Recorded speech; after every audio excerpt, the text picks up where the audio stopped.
કૈલાસબેન રોહિત, ગુજરાત આંગણવાડી કર્મચારી સંગઠન મહામંત્રી। આજે અમે અહીંયા બાલાસિનોર તાલુકાની બાજુમાં લીમડી ગામ છે, ત્યાં આગળ જે આંગણવાડી વર્કરને ઓફિસના માનસિક ત્રાસથી આજે મૃત્યુનો ભોગ બનવું પડ્યું છે, તેની અમે મુલાકાત લેવા આવેલા છે। અને મુલાકાત દરમિયાન જે અમને જે હકીકત જાણવા મળી છે રૂબરૂમાં, એ હકીકતના હિસાબે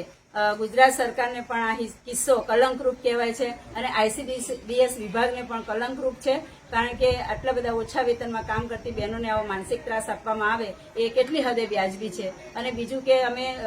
આંગણવાડીના યુનિયન તરફથી અમે સચિવશ્રી અને 4 મિનિસ્ટર અને મહિલા બાળ વિકાસ મંત્રીને પણ અમે રૂબરૂ રજૂઆત કરી, મુલાકાત કરી અને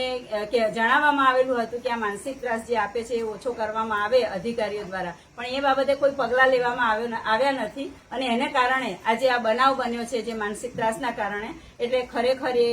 ખૂબ ગંભીર બાબત કહેવાય છે। અમારી યુનિયન તરફથી અમારી માંગણી છે કે આ બેનને ન્યાય મળવો જ જોઈએ અને એમને પણ એક નાનો બાબો છે 6 વર્ષનો, એમના